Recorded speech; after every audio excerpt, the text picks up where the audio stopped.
আসসালামু আলাইকুম। আমি সাইদুল। আজকে ইংলিশে গ্রামার পার্ট নিয়ে একটু কথা বলবো, অর্থাৎ ভার্ব নিয়ে কথা বলবো। অনেক স্টুডেন্টদের পড়াইতে দেখা যাচ্ছে ভার্বের ব্যাপারে ওরা খুব বেশি কনফিউজড, এবং ভার্বের ফর্ম গুলো বিশেষ করে যে তোমরা যারা পড়াশোনা করছো বা যারা গ্রামার বই পড়ো তাদের তারা জানো ভার্বের বেসিক্যালি ফর্ম হচ্ছে 6টা। একটা হচ্ছে B0, B1, B2, B3, B4 এবং B5। এই 6টা ফর্ম আছে। অনেক টিচারে সেটারে B0 থেকে শুরু না করে B1 থেকে শুরু করে, সেক্ষেত্রে সেটা B6 পর্যন্ত যাবে।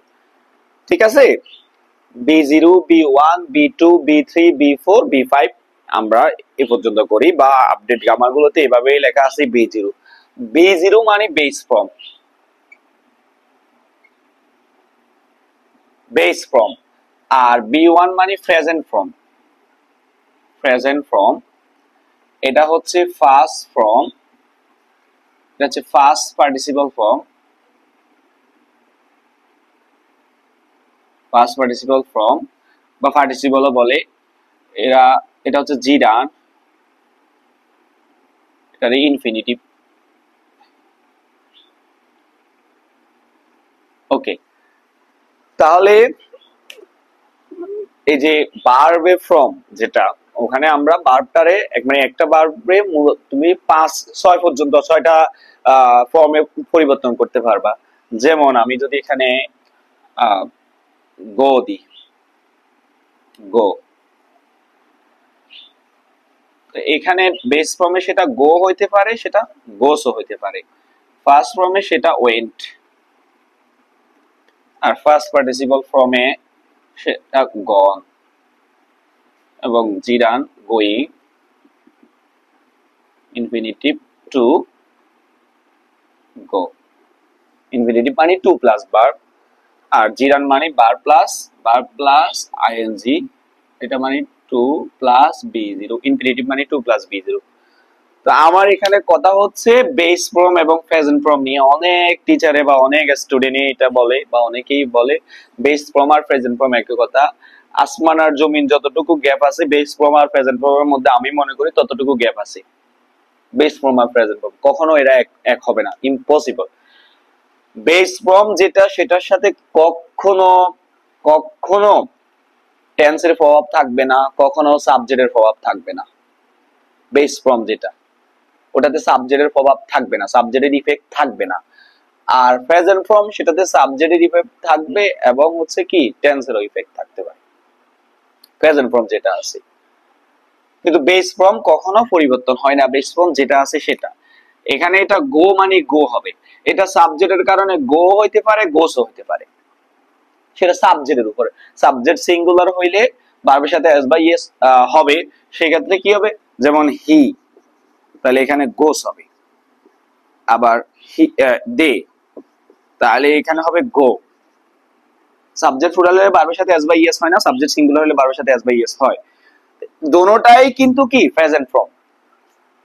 কিন্তু হি ক্যান, এখানে গো দিলে, ক্যান এর পরে ভার্বের বেস ফর্ম, এখানে দুনিয়া উল্টে গেলেও গোস হতে পারবে না।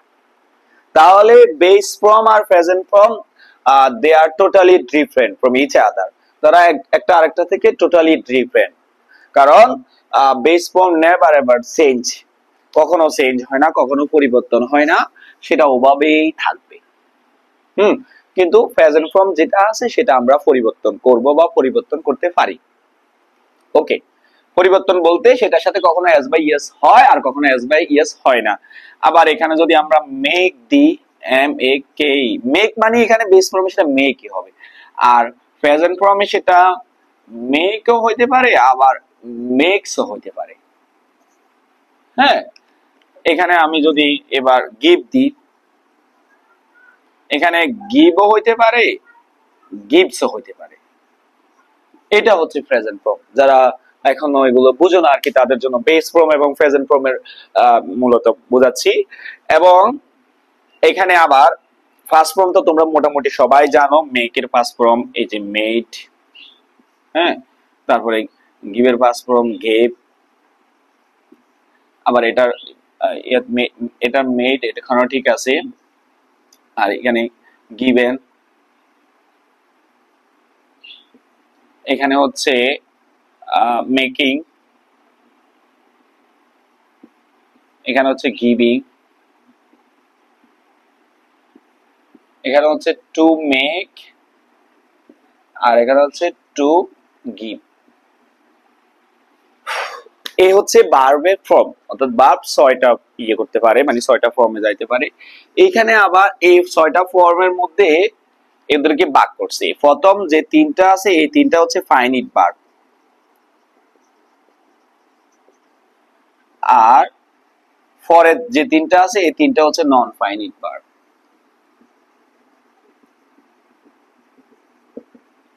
এবার আমি ফাইনিট ভার্ব এবং নন ফাইনিট ভার্ব নিয়ে মূলত একটু দেখাবো। ফাইনিট ভার্ব এবং নন ফাইনিট ভার্ব, প্রথম কথা বলতে হলে যেটাতে বাক্যে বার অরিজিনাল ভার্বের মতো কাজ করতেছে, মানে ওই এটা ছাড়া হবেই না বাক্য, যে ভার্ব ছাড়া বাক্য কল্পনাও করতে পারবে না, সেটা হচ্ছে ফাইনিট ভার্ব। যে ভার্বটা ছাড়াও বাক্য হয়, যেটা দরকারই নাই, যে ভার্বের সাবজেক্ট নাই, উজ্জ আছে বা সাবজেক্ট নাই, সেটা হচ্ছে নন ফাইনিট ভার্ব। যে এটা অতিরিক্ত একটা ফেস করার জন্য, হয়তো পার্টিসিপল ফ্রেজ, ইনফিনিটিভ ফ্রেজ, এই ধরনের ফ্রেজ করার জন্য যে ভার্বটা নিয়ে আসতেছে সেটা হচ্ছে নন ফাইনিট ভার্ব, অর্থাৎ যে ভার্বটার কোনো সাবজেক্টও নাই। আবার যে ভার্বটা না দিলে বাক্য সম্পূর্ণ, ওই ভার্বটা না দিলে তোমরা এইভাবে মনে রাখবা যে ভার্বটা বাক্যের অপরিহার্য, হ্যাঁ, আর যে ভার্বটা ছাড়া এই sentence never ever will fulfil, কখনো একটা সেন্টেন্স ফুলফিল হতে পারবে না, হ্যাঁ, সেটা হচ্ছে ফাইনিট ভার্ব। আর নন ফাইনিট ভার্ব হচ্ছে যেটা বাক্যের এক্সট্রা অতিরিক্ত ভার্ব হিসাবে আসতেছে, অরিজিনালি ভার্বের মতো কাজ করে না কিন্তু ওরা, হ্যাঁ, কারণ ওর তো সাবজেক্ট নাই। আবার যেটা একটা ফ্রেজ গঠন করতেছে, সেটা যেটা ক্লজে ব্যবহার করা হচ্ছে না, সেটা হচ্ছে নন ফাইনিট ভার্ব। তাহলে আমি আরো ক্লাস দিব, ওখানে মূলত তোমাদের সমস্যা আমি যেটুকু জানি জিরান এবং পার্টিসিপলের সমস্যা, তো ওই জিরান এবং পার্টিসিপল নিয়ে একটা ক্লাস দেওয়ার দরকার, দিব ইনশাআল্লাহ। আজকে শুধু ফাইনিট এবং নন ফাইনিট ভার্বটা নিয়ে আমি বুঝাই দিচ্ছি, finite verb non finite verb কি। আগে ক্লিয়ার করতে হবে ভার্বের ফর্ম হচ্ছে 6টা, অর্থাৎ 6টা ফর্মে ভার্বের তুমি আলাদা করতে পারবা। 6টা ফর্মে, একটা হচ্ছে বেস ফর্ম, একটা হচ্ছে প্রেজেন্ট ফর্ম, একটা ফার্স্ট ফর্ম। এই প্রথম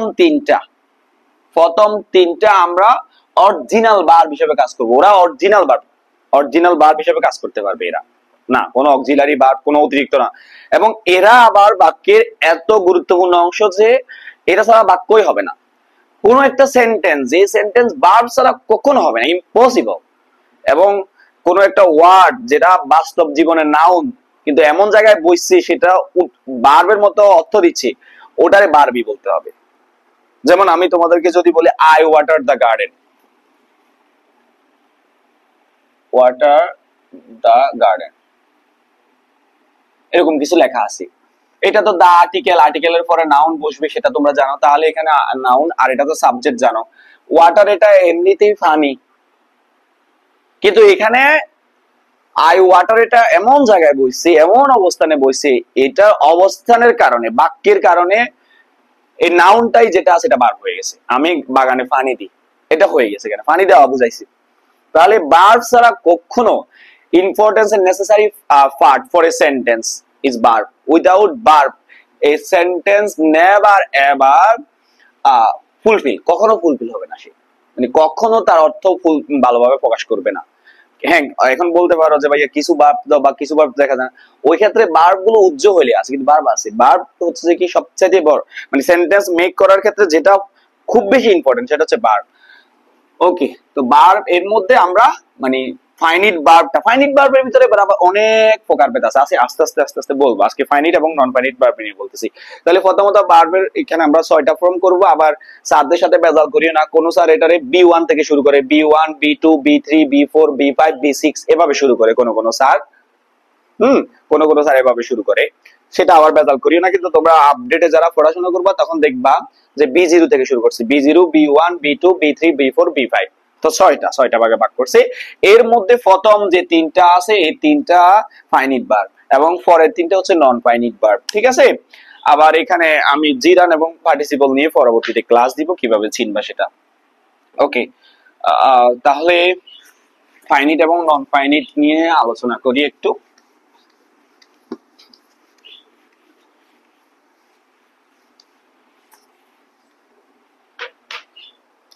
একটা ভার্ব আমরা দুই প্রকার ভাগ করতেছি, এখন দুই প্রকার ভাগে দুই ভাগ আরো আছে, আমরা এগুলো আস্তে আস্তে দেখাবো, ফাইনিট ভার্বের প্রকারভেদ গুলো দেখাবো আস্তে আস্তে।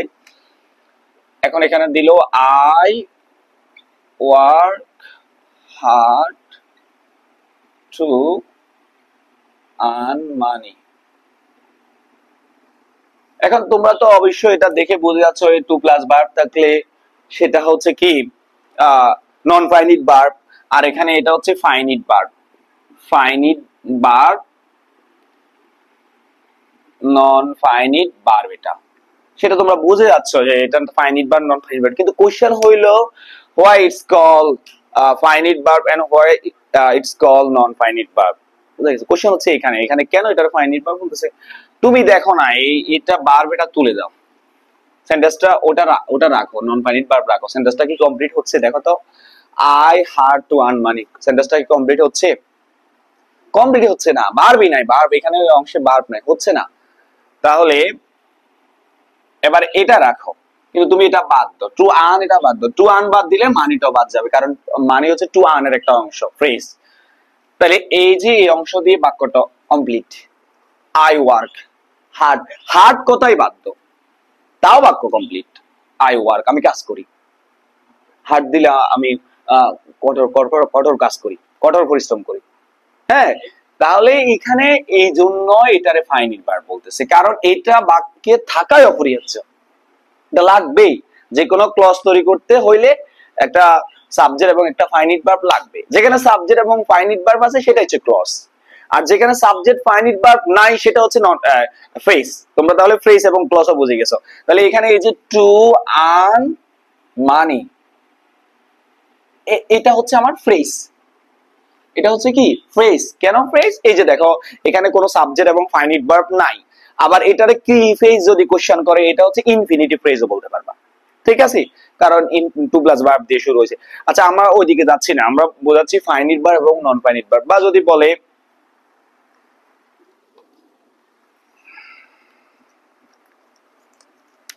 হি গোস টু কলেজ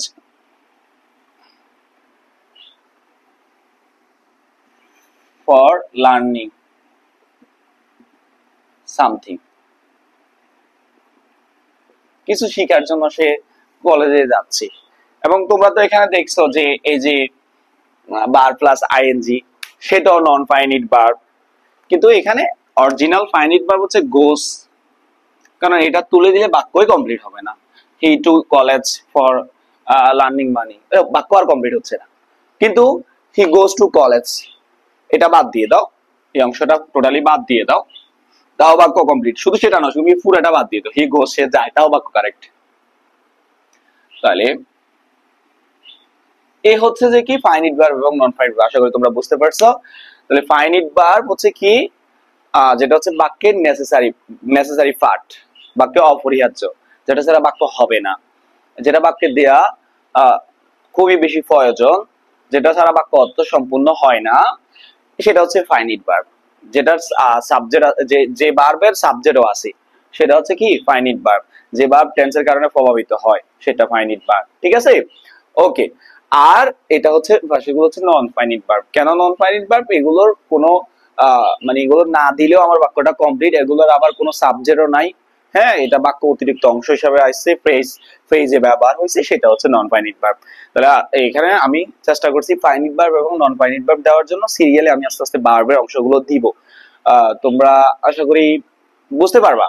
আপাতত এইটুকুই, যে যারা আমার কোশ্চেন করছো যে ভার্বের অংশগুলো, প্রথম হচ্ছে ফর্ম 6টা, ওই 6টার মধ্যে প্রথম 3টা হচ্ছে ফাইনিট, পরের 3টা হচ্ছে নন ফাইনিট। এর মধ্যে আবার ফাইনিট সেগুলোরে কি জন্য ফাইনিট বলা হয়, নন ফাইনিট এদেরকে কি জন্য নন ফাইনিট বলা হয় সেটা দেখা দিচ্ছি, এবং সেন্টেন্সে কিভাবে শিখবা সেটা কিভাবে ফাইন্ড আউট করবা সেটাও দেখা দিচ্ছি। আবার এইটুকুও মনে রাখবা যে একটি সেন্টেন্সে 1 কোটি তোমার নন ফাইনিট ভার্ব থাকতে পারে, কিন্তু যদি একটা মিনিমাম একটা ফাইনাইট ভার্ব না থাকে তাও সেন্টেন্সটা কারেক্ট হবে না, জীবনেও না। সেন্টেন্সটা কারেক্ট হতে হলে মিনিমাম একটা সাবজেক্ট একটা ফাইনাইট ভার্ব থাকতে হবে পুরো সেন্টেন্স। এরপরে তুমি শুধু ফ্রেজ দিয়ে দিয়ে দিয়ে দিয়ে দিয়ে সেন্টেন্সটা যা ইচ্ছা বড় করো, কোনো সমস্যা নাই, কিন্তু মিনিমাম একটা ফাইনাইট সাবজেক্ট একটা ভার্ব দিতে হবে, ওই ভার্বটা হচ্ছে ফাইনাইট ভার্ব। আর গ্লোবাল তোমার ইচ্ছা মতো দিতে পারো। এবার তুমি আবার কনজাংশন যোগ করে আবার সাবজেক্ট আবার ফাইনাইট ভার্ব নিয়ে আসতে পারো, সেটা তোমার ব্যাপার। কনজাংশন যোগ করলে আবার সাবজেক্ট আবার ভার্ব নিয়ে আসতে পারবো, প্রোনাউন রিলেটিভ প্রোনাউন যোগ করলে আবার সাবজেক্ট আবার ভার্ব, সেটা অন্য হিসাব। তাহলে finite verb non finite verb আশা করি চিনছো। ইনশাআল্লাহ আমি পরবর্তী ক্লাসগুলোতে gerund participle, transitive intransitive verb গুলো নিয়ে আরো অন্যান্য ভার্ব গুলো নিয়ে আলোচনা করবো ইনশাআল্লাহ। ধন্যবাদ।